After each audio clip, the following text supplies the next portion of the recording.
So first off, I just want to say that it's not bad for you to be invested in other people's thoughts. Actually look at other people's opinions and be like, this is not so bad. I see where this person is coming from. So watch this video with your own intent. Dislike the video if you want to, but this is how I feel, and this is how probably most people feel who play Paper Mario Thousand Year Door in a normal Paper Mario.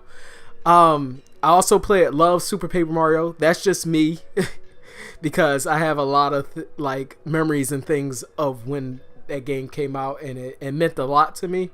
But just have an open mind to what I'm about to say. But I'm going to start off with basically with a positive note. I'm going to say a way this game could entice me and entice a lot of people who did play those older games and will feel good about this game too. Now, for one thing, I think if they actually have these characters be characters and not just parodies and funny about paper stuff and all that, if they actually have these characters have personality, even if it's one note personalities, I think that would be good as long as they get to bounce off each other.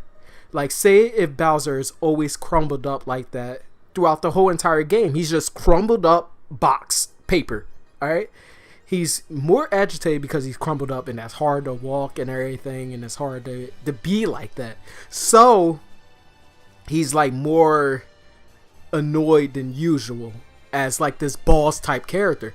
And then say if you have that Magic Koopa, please he's not Kamek or whatever, because that's just a loyal Magic Koopa to Bowser, who's just a loyalist to Bowser, who's going to do everything Bowser say. But what if we have a Magic Koopa named Magic Amici who can't use magic? So it's this guy is weird and different. He can't use magic, but he's a Magic Koopa. So he has to use other ways of attacking, like throwing wands, or he's just a guy who throws things. So he's a different part of your team, but he can also hit enemies that are in a farthest distance from you because he could throw things and stuff like that. And maybe him and Bowser have this conflict where he's just arguing with Bowser a lot because Bowser doesn't think he's effective, and then throughout the whole game he actually sees that this guy really is effective, he really is something for his squad, his troops. Or you have the Bomb who's very lazy and stuff, and maybe Bowser wants to be lazy too, so he's kind of jealous of the way he is, and he feels like that type of way. But the Bomb doesn't care that much about Bowser. He's just I'm out of your squad, I'm out of your troops. I don't care about you that much. I don't really want to interact with you all like that. I'm just lazy and I don't care. And then maybe Bowser Jr. is just a bratty person. I know I'm talking about all this compared to Bowser's personality, but it could be all with every character interacting with each other.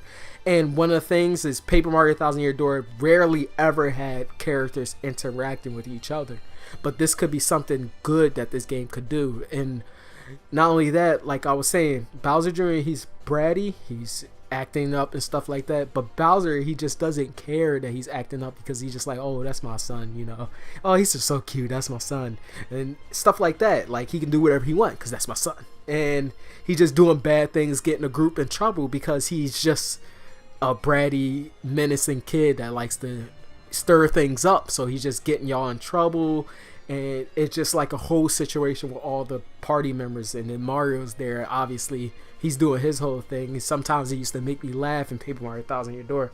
But if the game is like that with the characters, that'll be great. Now if the gameplay is like this will be amazing too.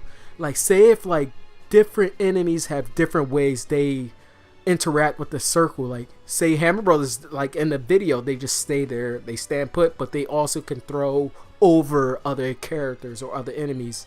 But say if you have enemies that booze, but that they always go behind you, because when they're in front of you they just go invisible and you can't hit them. So they always going to go behind you and start moving close to you in the circle. So you use an attack that can hit behind you, but it also uses up some of your flower points and stuff like that. You would actually have to turn around and hit them normally.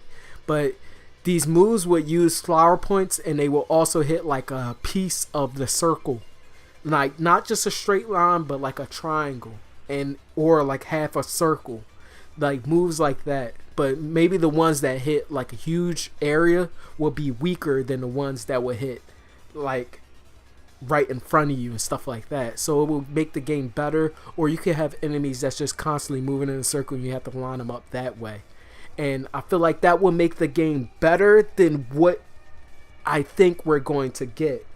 And I feel like this could really entice me. Like, if you have this crazy gameplay RPG mixed with puzzle element that's like, if you make a couple mistakes, you're dead, that would make it so much more better. And if you have games like Sticker Star, which was not memorable to me, and I'm not trying to bash the people who like the game, but I can only remember one thing from that game, is that mansion part and the gameplay, obviously, because the gameplay was so bad that I just turned my brain off and played the game.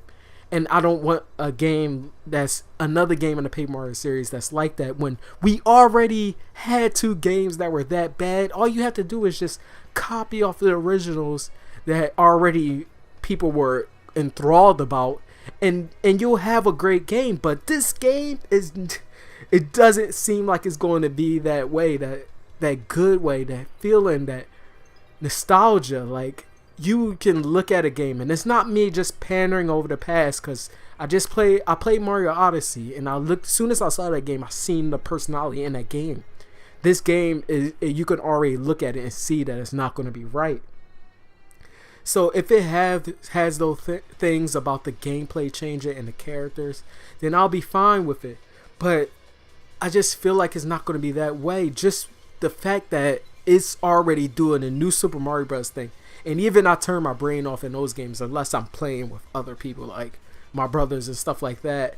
I actually remember those games from playing it that way.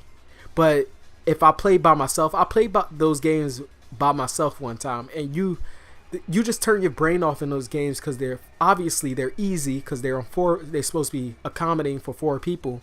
So it's like that game is just not memorable on its own, and that sucks. And it has the same themes as every other new Super Mario Bros. Game: the fire, the ice, the forest, the plains. Everything is the same. I'm tired of that. That's stupid. And that's why I feel like this game is not going to be right. I feel like it's not going to have that unique battle system that I just talked about. It's going to have some generic, you just line these people up, and it's an easy pattern every time, and it also recycles patterns. So every time you get in a match, it has a recycled pattern that you've been figuring out this whole time, and you're just going to line them up mindlessly and kill all the enemies and stuff like that. It's not going to actually have an engaging battle system, and if it does, then I might buy this game. And if it has the personality and the characters, I might buy this game. Now, I want to talk about flower points. The reason why flower points was such a good addition in those games back then is because it limits the crazy things that you can do. Color Splash and Sticker Star did not limit the crazy things that you can do. I was literally using the fire flower and the ice flower the whole entire game in Sticker Star, which made it like turn my brain off, use the fire flower, and kill everybody. The way I already see that the items are going to be a thing in this game, because first off, you have all this HP. The reason why we didn't have a lot of HP back then, every hit point felt like you knew, like, okay, I can't take another tank from this guy. But when you have arbitrary numbers like 50, 60, 70, it's hard to remember who hits how much this enemy hits. It's hard to remember how much a Boo hits, how much a Hammer Bros hit. And the Koopa Patrol, when you saw those things, you was like, oh, this is about to hit 6 damage or 7. When you saw them, you was like, I gotta dodge this last attack, and it made the game better for that. But I know that Final Fantasy does the big numbers and everything, and I'm cool with that. That's not one of the reasons why I don't think this game would be good. But the flower points, it limited the crazy things you can do. I know that this game in the trailer, it showed that the amount of coins he had was like 20,000. So obviously you're using those coins for something, for the battles, for the items. And this is what I think the game is going to be like. you go to the store, you buy certain upgrades for boots. They already figured out. This is what they think. They think the reason why people did not like those games was because when you ran out of the items that you used, you didn't have no way to attack the enemies. So they was like, okay, we'll just give you the boots and the hammer. And then that's what you could use if you don't have anything. But you're going to buy these buffs from stores and you're going to stack them onto your normal boots. It's going to make it to a shiny boot. It's going to make it to a gold boot. It's going to be stronger that way. And that sucks. That's going to be that way. But I know it is because how many coins you have. Why do you need that many coins? In Paper Mario Thousand Year Door, I think it took a while to get like to a 200.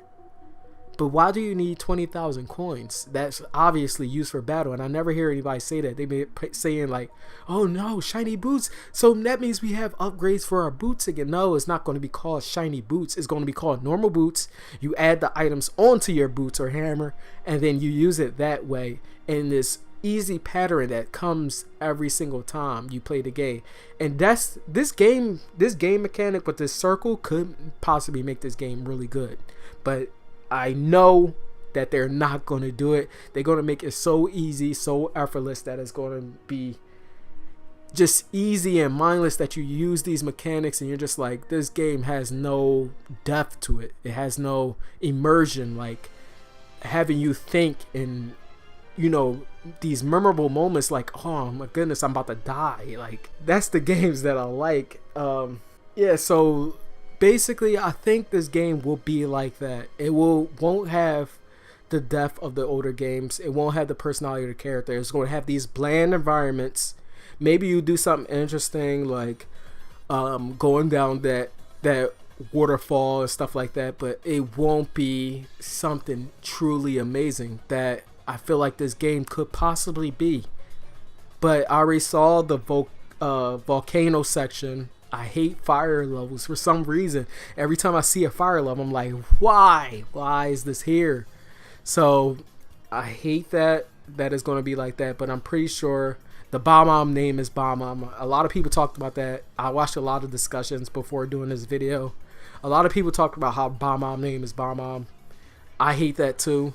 And I'm not a person that, I know the BitBlock said he hate the art style. I don't care about the white outlines. I don't care about them using the paper mechanic. It is dumb, but it's a Paper Mario game, and I'm not really worried about the mechanics of like the origami and everything, even though it's ugly. I think they should have just went for the Paper Luigi story and did that and did it in a Thousand Year Door style, but that's just me. I think they should have did that instead, because that seemed like really interesting to me back then. And every time a new Paper Mario game come out, I'm just like, or hear a rumor about a new one coming out, I always say they should do Paper Luigi with the Waffle Kingdom, whatever it was, but they never do it. So I just feel like that's not going to happen, and I just feel like this game won't have the things that will entice me into this game. It won't. And I'm pretty sure a lot of people feel like this, and y'all keep on saying like, oh, y'all just thinking about the past and stuff like that. It's not thinking about the past. I'm pretty sure when people saw Mario Odyssey, they saw how good the game looked. They saw this game and they're skeptical for a reason. People are skeptical for a reason, and people are trying to be optimistic and everything. But if you look at it and you're trying to be optimistic, if you can't just look at a game and know that it's going to be good no matter what, then you're trying to be optimistic, that means the game is probably going to be not what you expected and it's going to be bad. But